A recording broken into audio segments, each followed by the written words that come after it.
My husband chose the worst possible moment to destroy our marriage. Right after I saved his family from financial ruin. You know that feeling when you think you're doing something incredibly generous, something that proves your love and commitment to a family?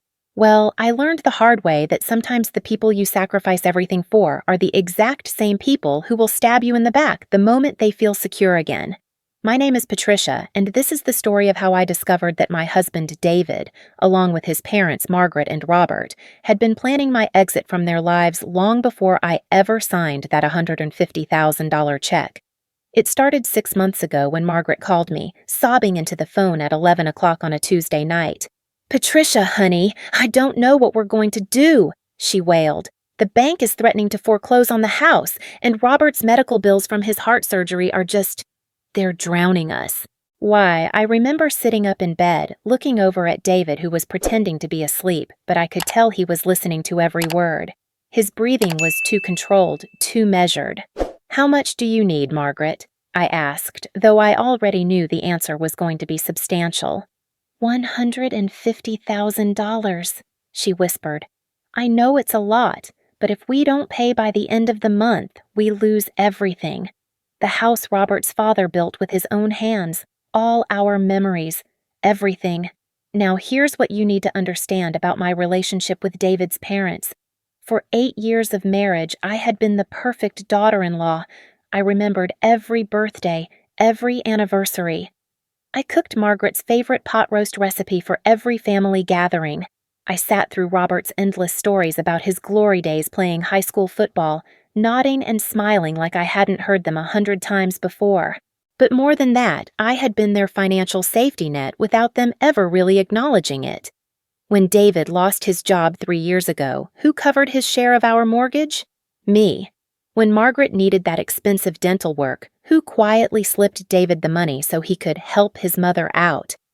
Me.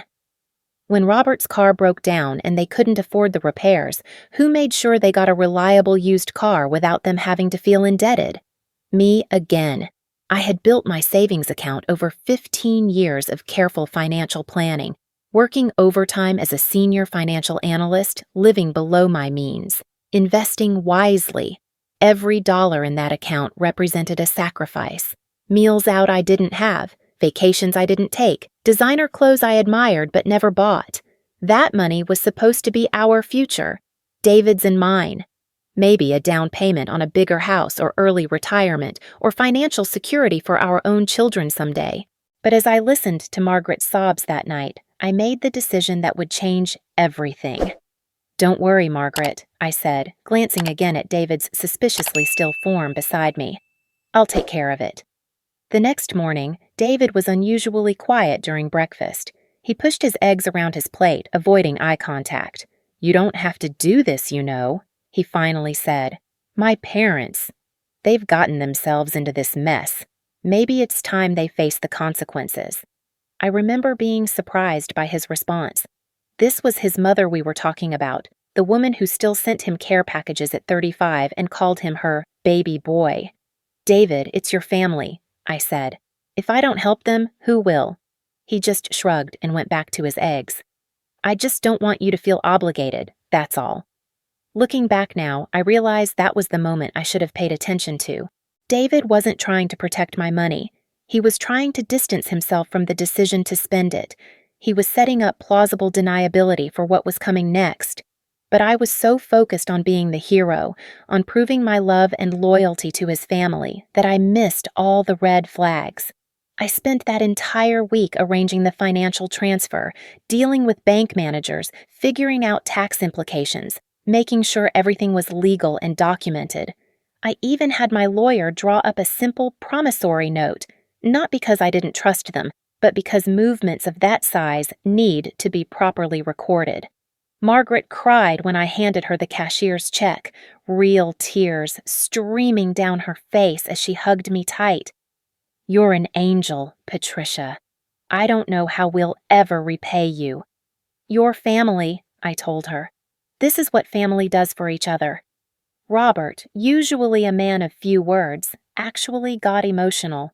He shook my hand with both of his eyes wet. "Patricia, this means everything. You've saved our home. We won't forget this." David watched the whole exchange with a strange expression on his face. Not gratitude, not relief, but something I couldn't quite identify at the time. It was almost like guilt? But guilt about what? I had just saved his parents from losing everything. The week after the money transferred, there was this period of strange calm in our house. David was working late more often, claiming his company was going through a busy period. Margaret and Robert had invited us for dinner that Sunday to celebrate. A fresh start, Margaret called it. But David begged off. "Work stuff," he said vaguely. "You go ahead, tell them I'm sorry." So I went alone to their modest ranch house that my money had just saved from foreclosure. Margaret cooked a feast, prime rib, which I knew they couldn't really afford even with their debt cleared, but I didn't say anything. Robert had clearly been to the barber and was wearing a shirt I'd never seen before. "You look happy," I told Margaret as she bustled around to the kitchen. "Oh, Patricia, you have no idea what a weight has been lifted.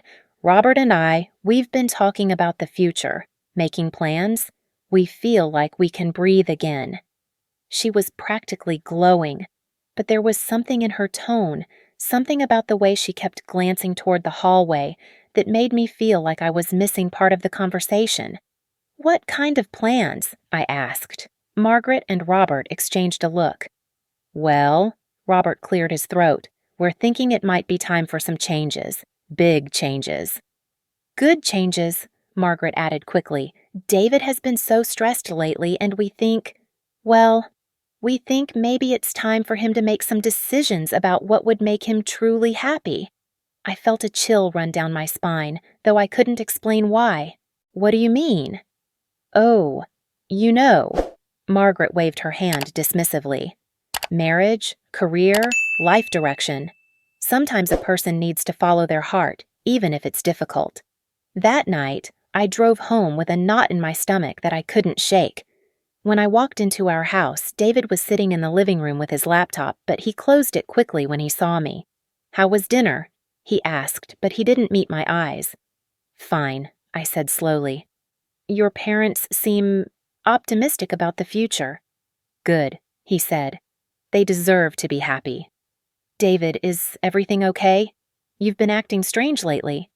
He finally looked at me then, and for just a moment, I saw something that looked like panic in his eyes. But then he smiled, that easy smile that had charmed me when we first met, and said, "Just work stress, honey. Nothing for you to worry about." But I was worrying. Over the next few days, little things started adding up. David's phone, which used to sit casually on our kitchen counter, was now always face down and never left unattended. He had started doing his own laundry, which might sound trivial, but in 8 years of marriage, I had always handled the laundry. He said he was trying to be more helpful, but it felt more like he was trying to be more private. And then there were the late nights. David had always been a 9-to-5 guy, home by 6:30 for dinner and settled in for the evening. But suddenly he was working until 8, 9, sometimes 10 o'clock.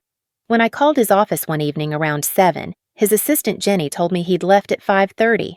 The night I caught him in that lie, I decided to wait up for him. I sat in our living room, lights off, just thinking about the $150,000 I'd given his parents, about the strange conversation at dinner, about the way David had been pulling away from me just as his family was pulling closer to each other. When he finally came home at 9:45, he was carrying flowers. "What's the occasion?" I asked from the darkened living room. He jumped, nearly dropping the bouquet.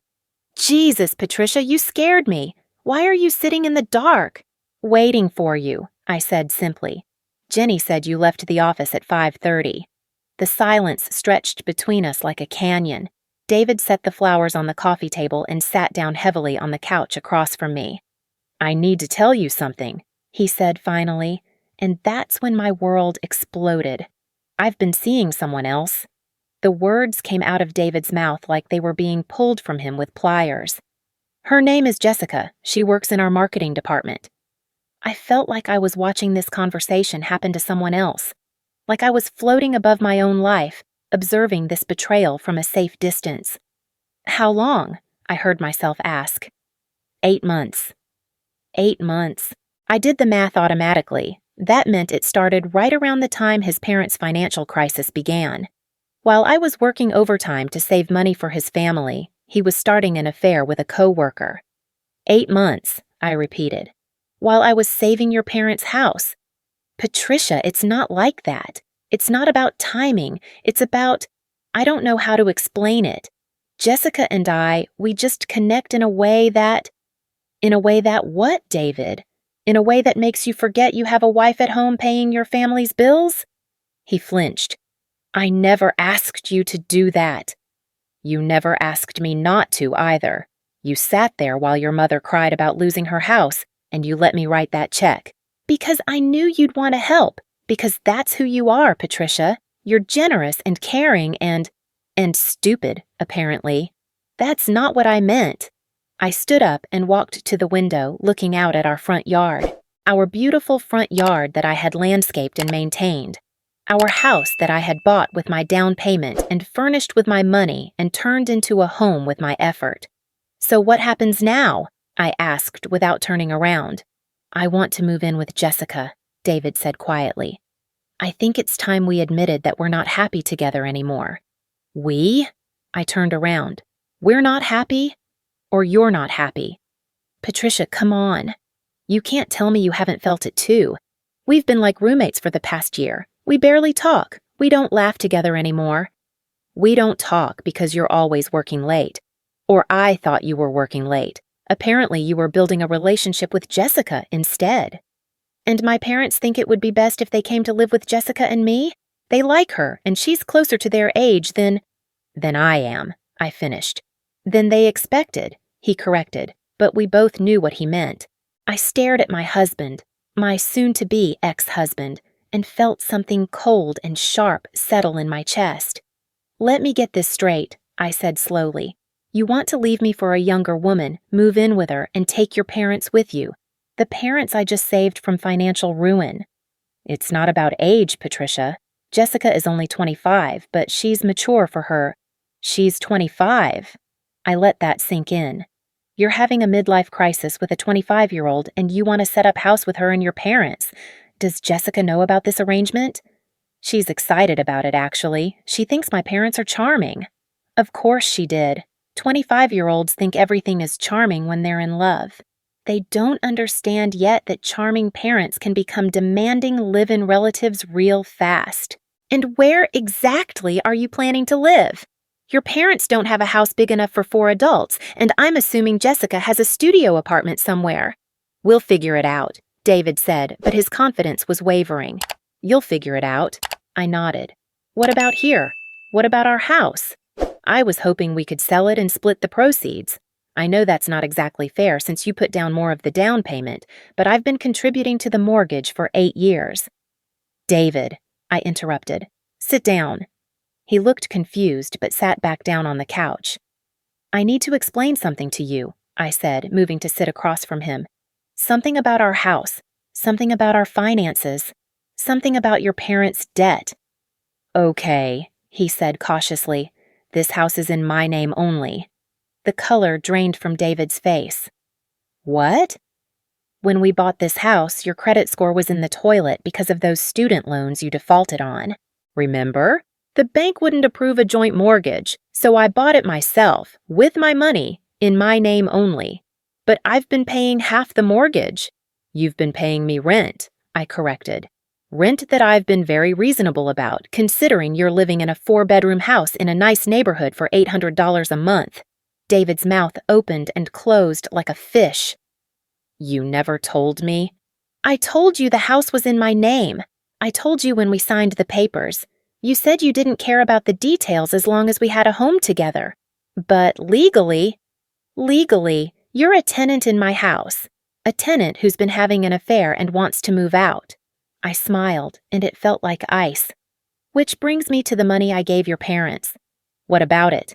It wasn't a gift, David. It was a loan. A loan? His voice cracked. A properly documented loan with a promissory note and everything. My lawyer insisted on it for tax purposes. Your parents signed paperwork acknowledging the debt. They signed papers? Of course they did. Did you think I was just going to hand over $150,000 without any legal protection? I'm a financial analyst, David. I don't make rookie mistakes with money. David buried his face in his hands. Oh, God. Here's the thing about that loan, I continued, my voice getting steadier with each word. According to the terms your parents agreed to, if you and I divorce, the loan becomes immediately due in full. They can't pay that back. You know they can't. Then they shouldn't have signed the papers. Patricia, please. You're angry. I get it. But you can't destroy my parents because you're mad at me. I stood up again, feeling stronger than I had in months. I'm not destroying anyone, David. I'm simply enforcing the legal agreements that were made. Your parents borrowed money from me. You want to leave me for another woman? Fine. But you don't get to take my house, my money, and my generosity with you. So what are you saying? I'm saying that if you want to move in with Jessica, you're more than welcome to.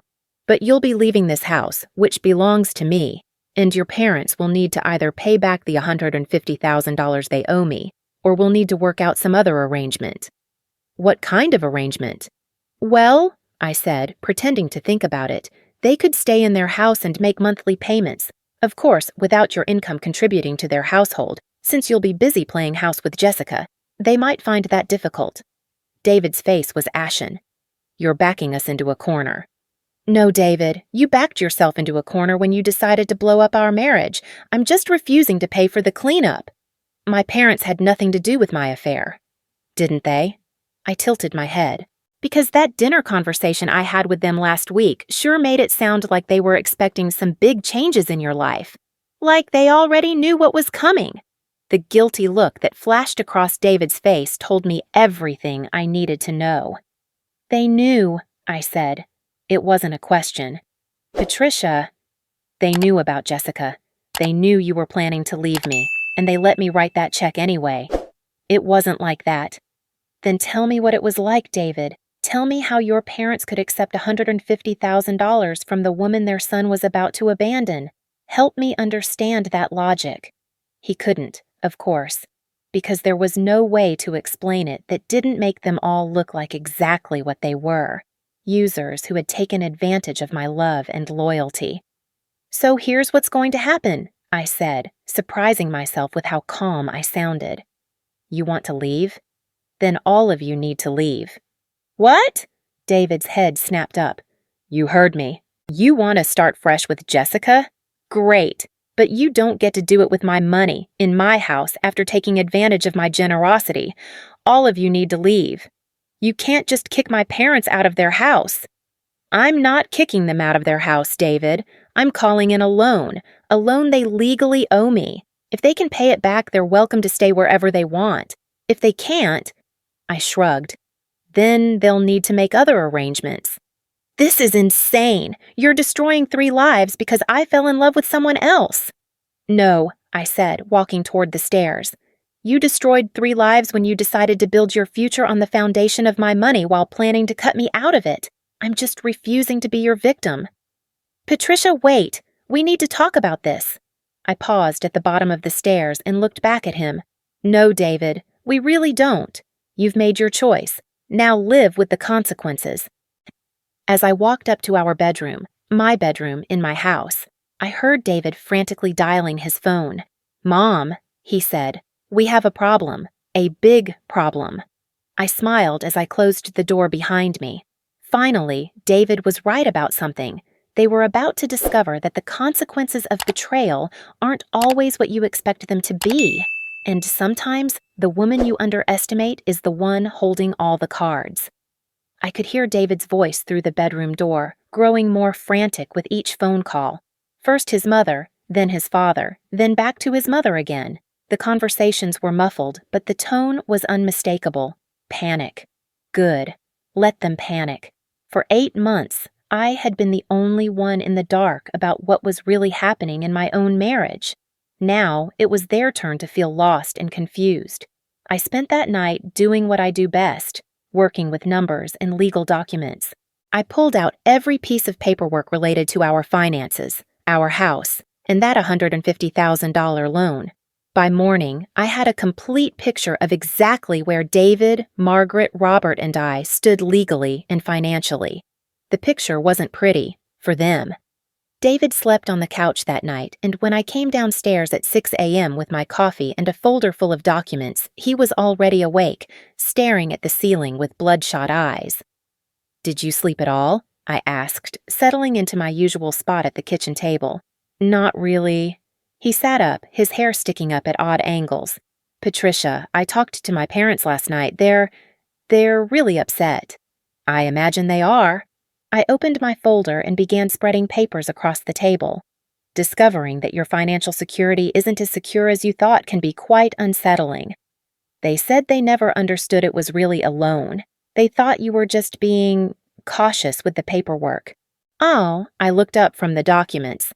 "David, the promissory note is 3 pages long. It explicitly states the terms of repayment, the interest rate, and the conditions under which the loan becomes due immediately. Your father read every word before he signed it. Maybe he didn't understand? Your father ran his own construction business for 30 years. Don't insult both of us by pretending he doesn't understand a basic loan agreement." David rubbed his face with both hands. "Okay, fine. Maybe they understood. But they never imagined we'd get divorced. That's the thing about marriage, David. Nobody goes into it planning to get divorced. But smart people protect themselves anyway, just in case." I held up one of the documents. "Like this prenuptial agreement we signed." His face went white. "We don't have a prenup." "Actually, we do. You just never read it carefully."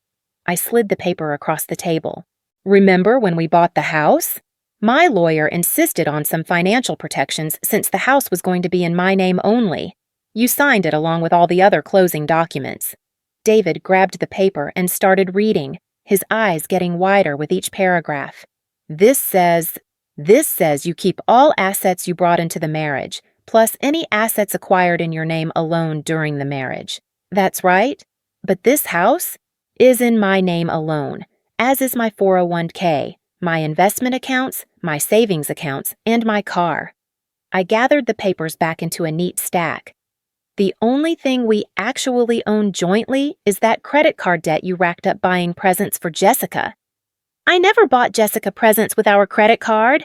I raised an eyebrow and pulled out another document, credit card statements I'd printed the night before.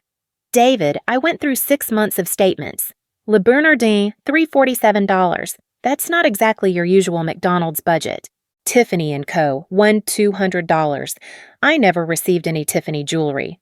Victoria's Secret, $340. I haven't shopped at Victoria's Secret in 3 years." Each item I read made David shrink smaller into the couch. "I was going to pay you back." "With what money? You make $67,000 a year, half of which goes to your share of household expenses. Your checking account has $347 in it right now. You couldn't pay me back if you wanted to." "Patricia, please, I know I messed up. I know I hurt you. But my parents, they're in their 60s. They can't start over." "They're not starting over, David. They're just learning what starting over costs." I stood up and poured myself more coffee. "Speaking of costs, I have some information about your new living situation that you might find interesting." "What do you mean?" "Well, I did some research on your Jessica last night. Very easy to find information about people these days." I pulled out my laptop and turned it toward him. "Jessica Williams, 25, marketing coordinator at Pinnacle Solutions. Rents a 650-square-foot apartment in Harbor View for $2,800 a month. Student loan debt of approximately $47,000. Credit score of 582. David's face was getting paler by the minute. "How did you find all this?" "I'm a financial analyst, David. I know how to research people's financial situations. It's literally what I do for a living." I scrolled down on the screen. "The interesting part is the apartment. 1 bedroom, 1 bathroom. Where exactly were you planning to put your parents?" "We'll find a bigger place." "With whose money?" "Jessica's salary is $38,000 a year. That's barely enough to cover her current rent and student loans. You make more, but not enough to support 4 adults in a larger apartment. Not in this area. We'll move somewhere cheaper." "David." I closed the laptop and looked at him seriously. "Jessica makes $38,000 a year. You make $67,000. Together, that's $105,000 gross income. After taxes, you're looking at maybe $75,000 take home. A two-bedroom apartment in a decent area is going to run you at least $3,500 a month. That's $42,000 a year just in rent. Add utilities, food for 4 people, car payments, insurance, and your parents' medical expenses. I watched him do the math in his head. Watched the moment he realized the numbers didn't work. And that's assuming Jessica is willing to support your parents financially, I continued. Which brings me to my next point. Does Jessica know about the loan your parents owe me? The guilty look was back. Not exactly. What does that mean? I told her my parents had some financial difficulties, but that it was resolved. David, your parents owe me $150,000, due immediately upon our divorce. In what universe is that resolved? I thought maybe you'd work with us on a payment plan or something. I stared at him for a long moment. You thought I'd continue to be your family's personal bank after you left me for another woman. It's not like that. Then what is it like? Explain to me how you thought this was going to work. You'd move in with Jessica, take your parents with you, and I'd just, smile and wave and continue financing your new life? David didn't answer, which was answer enough. Here's what's actually going to happen, I said, pulling out one more document. This is a formal notice to quit. I'm giving you 30 days to vacate my house. Patricia, you can't. I absolutely can. You're not on the deed, you're not on the mortgage, and you've just informed me that you no longer wish to be married to me. You're a tenant, David, a tenant whose lease is being terminated. What about my stuff? What about it? Pack it up and take it with you. And my parents? Your parents have their own house, the house I saved from foreclosure. They can stay there and make payments on their loan, or they can sell it and pay me back in full. They'll never be able to make payments without my income contributing to their household. Then they'll need to make other arrangements. I gathered all my documents back into the folder. David, I want you to understand something very clearly. 8 months ago, when your family was facing financial ruin, I didn't hesitate to help. I liquidated investments. I dipped into my retirement savings. I put my own financial security at risk to save people I cared about. And we appreciate. Do you? Because the way I see it, your family has spent the last 8 months planning how to cut me out of your lives while keeping my money. That doesn't sound like appreciation. That sounds like fraud. It wasn't fraud. I really did fall in love with Jessica. Maybe you did.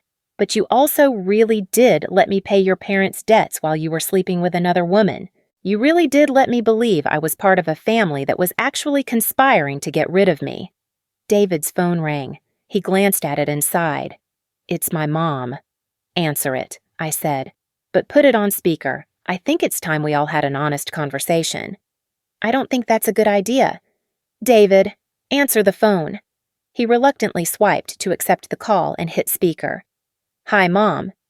David, honey, your father and I have been up all night talking. Margaret's voice was shaky. We need to know what Patricia really expects from us. Can we work out some kind of payment plan? I'm right here, Margaret, I said. You can ask me directly. There was a long pause. Oh, Patricia, I didn't realize that I was listening? That's interesting, Margaret. What were you planning to say to David that you wouldn't say to me? Nothing, This is all very overwhelming. I'm sure it is. Having your financial security threatened can be quite stressful. I should know. I've been living with that stress for 8 months while my husband planned his exit strategy. Patricia, we never meant for things to turn out this way. Which part, Margaret? The part where David had an affair, or the part where you all hid it from me while taking my money? Another long pause. Then Robert's voice, gruff and uncomfortable.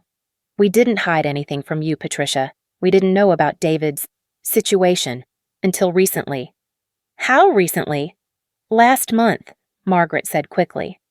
Interesting, because last week when I had dinner with you, you both seemed very excited about David making big changes in his life. You talked about him following his heart and making decisions about what would make him truly happy. That conversation makes a lot more sense now. Patricia, Margaret's voice was getting smaller. We just want David to be happy. At my expense. That's not fair. What's not fair, Margaret, is accepting $150,000 from someone you know your son is planning to leave. What's not fair is encouraging me to see myself as part of your family while helping your son plan his new life with someone else. We never encouraged. You took my money, Margaret. After you knew about Jessica, you let me save your house while your son was destroying my marriage. The silence on the other end of the phone was deafening. Here's what's going to happen, I continued. You have two options. Option 1, you pay me back the full $150,000 within 60 days. Option 2, you sell your house, pay me back from the proceeds, and find somewhere else to live. We can't do either of those things. Robert's voice was getting louder. We're retired. We don't have that kind of money. Then you shouldn't have borrowed it. But you're family.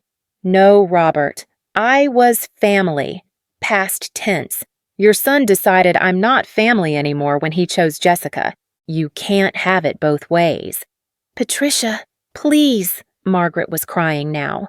We made a mistake. We should have told you about David and Jessica right away, but we were scared. We were afraid you'd want your money back. So you decided to let me find out about the affair after it was too late to get my money back? It wasn't like that. Then what was it like, Margaret? Help me understand how people who supposedly care about me could take my money while helping my husband cheat on me. We never helped him cheat. You knew about Jessica and you didn't tell me. That's helping him cheat. We hoped he'd come to his senses.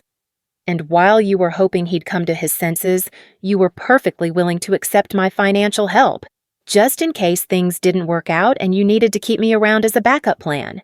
That's not true, isn't it?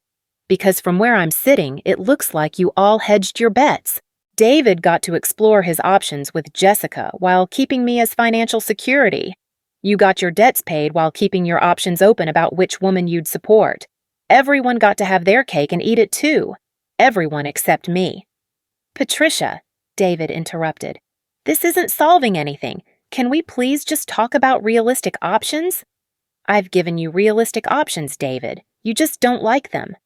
My parents can't pay back $150,000. Then they shouldn't have borrowed it. But they're old. They weren't too old to sign the loan documents. They weren't too old to cash the check. They weren't too old to conspire with you to keep me in the dark about your affair. We didn't conspire. David, your parents knew about Jessica last month. They encouraged you to follow your heart and make big changes.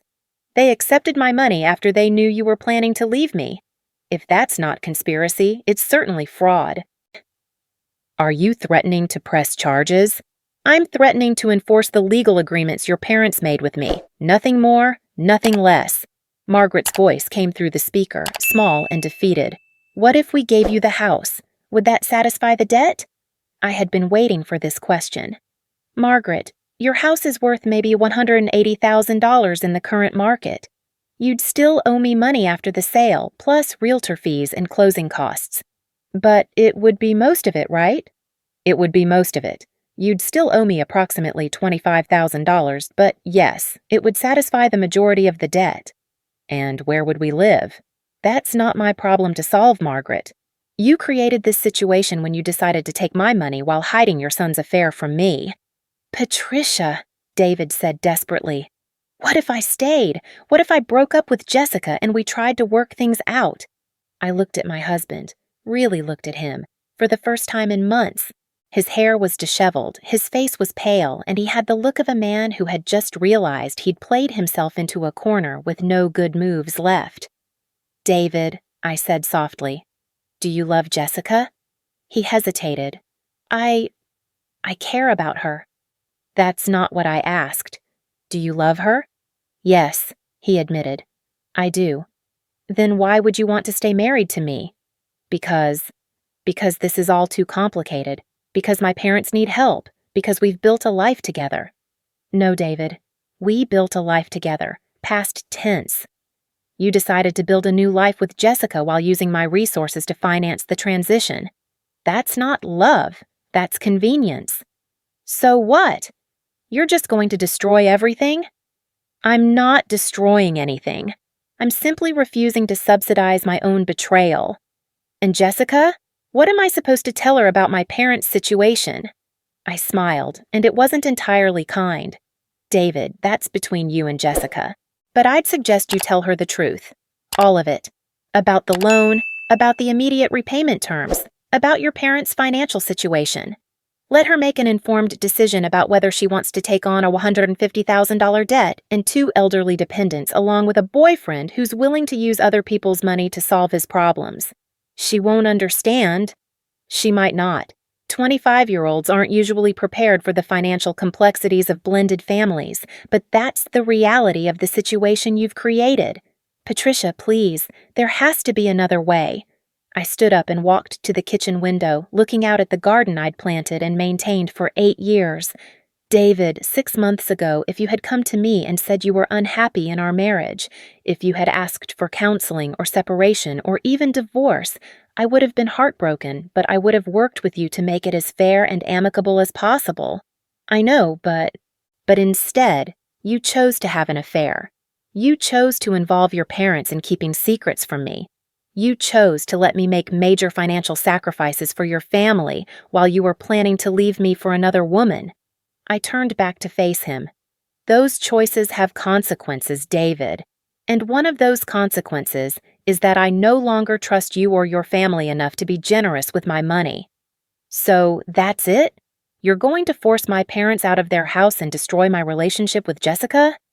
I'm not forcing anyone to do anything, and I'm not destroying any relationships. I'm simply being clear about the terms of the legal agreements your family made with me. I picked up my folder of documents. Your parents borrowed money from me. You want to divorce me? Fine. But the loan comes due upon divorce, and I want my money back. You know they can't pay it. Then they'll need to sell assets to pay it. The house, their car, their savings, whatever they have. That's how loans work, David. And Jessica? What about Jessica? You know she can't support all of us. David, that's not my problem. Jessica is your girlfriend, not mine. Your financial situation with her is between you and her. But without my income helping my parents, your parents will need to figure out how to manage their finances without depending on their adult children.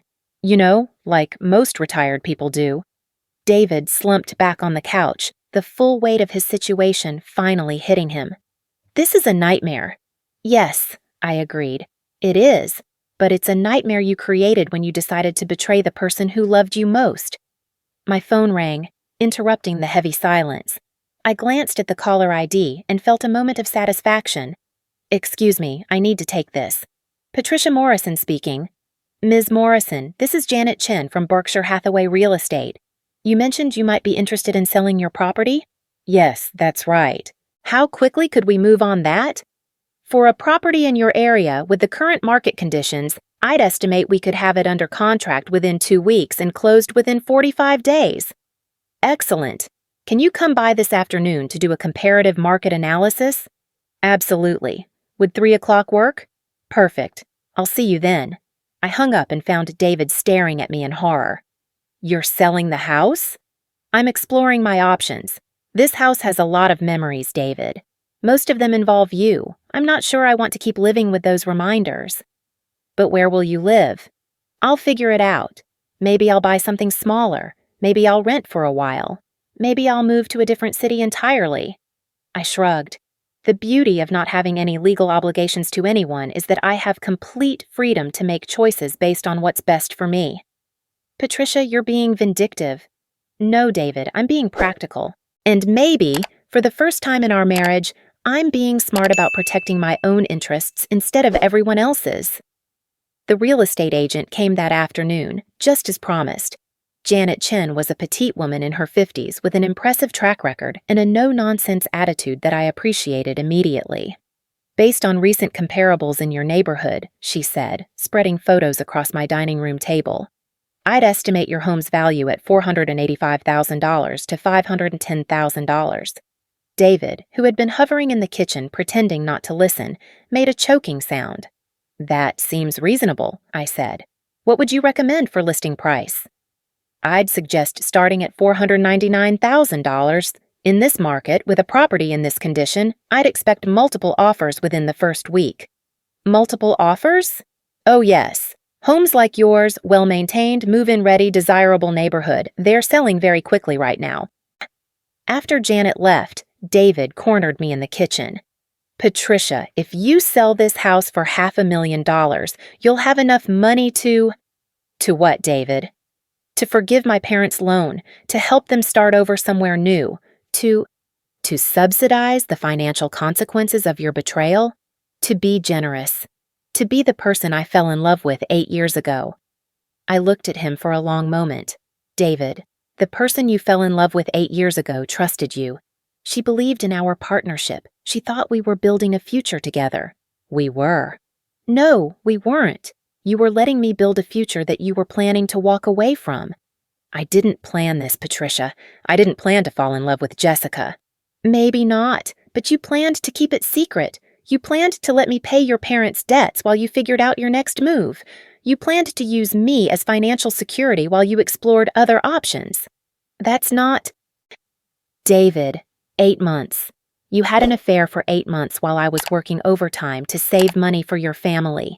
8 months of lying to me, of coming home to me, of letting me believe we had a future together. I never meant to hurt you. But you did hurt me. And more than that, you used me. You used my love, my loyalty, and my money to create a safety net for yourself and your family while you decided whether you wanted to stay married to me. I was confused. You were selfish. I opened the refrigerator and pulled out a bottle of wine. You wanted to have your cake and eat it too. You wanted the security of a marriage to a financially stable woman and the excitement of an affair with a younger woman. You wanted your parents to be debt-free and you wanted me to pay for it. You wanted me to be the responsible one while you got to be the romantic one. Patricia, and now you want me to be generous enough to let you all escape the consequences of those choices. I poured myself a glass of wine and took a sip. But here's the thing, David. I'm done being the person who sacrifices her own interests to make everyone else's life easier. So you're really going to go through with this? You're really going to destroy my parents' retirement and my relationship with Jessica? I'm going to enforce the legal agreements your parents made with me. What you do with your relationship with Jessica is entirely up to you. That evening, David made one last attempt to change my mind. He waited until I was settled in the living room with my wine and a book, then sat down across from me with the kind of serious expression that meant he thought he had a compelling argument. Patricia, I've been thinking about this all day, and I think I understand why you're so angry. I looked up from my book. Do you? You feel betrayed. You feel used. You feel like we took advantage of your generosity. I don't feel those things, David. Those things happened. Okay, yes, they happened, but I think maybe there's a way to make this right. I'm listening. What if I don't leave you for Jessica? What if I stay and we use the money from selling the house to pay off my parents' loan and start fresh somewhere new? I closed my book and set it aside. David, do you hear yourself right now? What do you mean?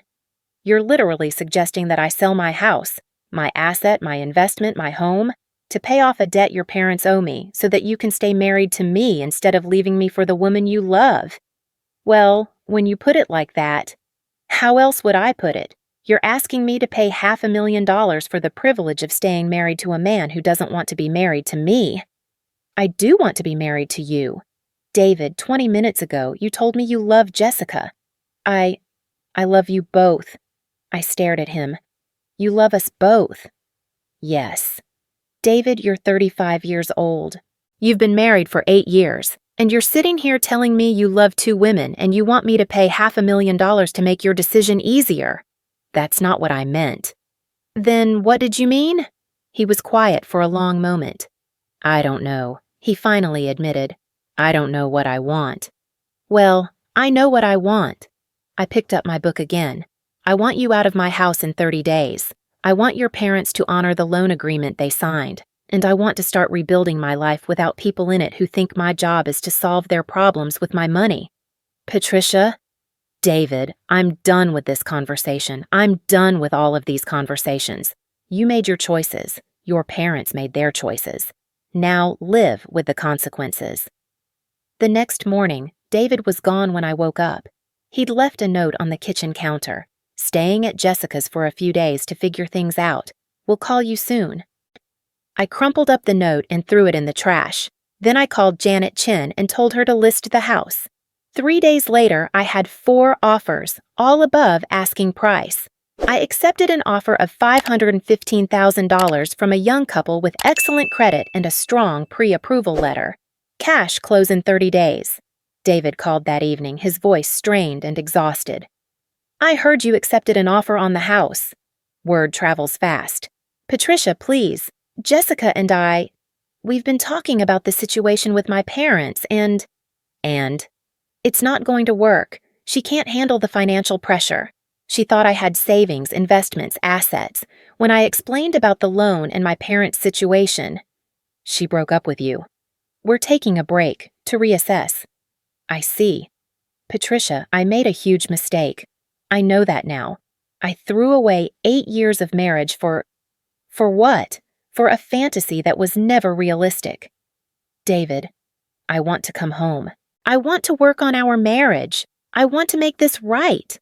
I was quiet for a long moment, looking around the house that would soon belong to someone else. David, what you want and what's possible aren't the same thing anymore. But we could start over. Fresh, new city, new house, new beginning. With what money? Your girlfriend dumped you when she found out you come with $150,000 in family debt and no assets. What makes you think I'd be more understanding? Because you love me. I did love you, David. Past tense. Patricia, please. David, I need you to understand something. When you chose to have an affair, you didn't just betray our marriage. You betrayed my trust in my own judgment. You made me question everything I thought I knew about the person I'd been married to for 8 years. I can earn that trust back. No, you can't. Because now I know what you're capable of.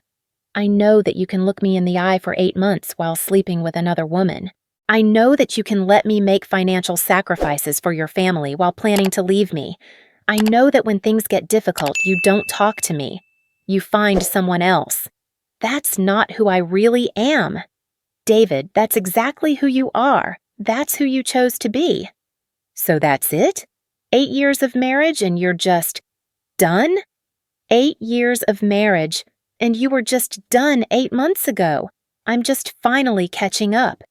After I hung up, I sat in my empty living room. The furniture was already in storage, and I was sleeping on an air mattress upstairs, and felt something I hadn't felt in months. Peace. For the first time since this whole nightmare started, I wasn't angry, I wasn't hurt, and I wasn't confused. I was clear about what had happened, clear about what I wanted, and clear about what I was going to do next. Margaret and Robert ended up selling their house for $185,000. After realtor fees and closing costs, they netted $170,000, which left them owing me $25,000. They moved into a senior living community in a different state, closer to Robert's sister, and they're making monthly payments on the remaining balance. David moved back in with his parents for a few weeks before they sold their house, then rented a studio apartment across town. Jessica never did take him back. Apparently, discovering that your boyfriend comes with elderly dependents and significant debt isn't quite as romantic as discovering he's married. As for me, I bought a beautiful 2-bedroom condo downtown with a view of the harbor and no memories of anyone but myself. I kept my job, my savings account recovered quickly from the house sale, and I started dating again, this time with a much clearer understanding of what red flags look like. David still calls sometimes, usually late at night when he's feeling sorry for himself. He tells me about his tiny apartment, his loneliness, his regret. He asks if I ever think about what might have been if he hadn't made that one mistake. But here's what David never understood. It wasn't one mistake. It was 8 months of deliberate choices. 8 months of lying and using and taking advantage of someone who loved him.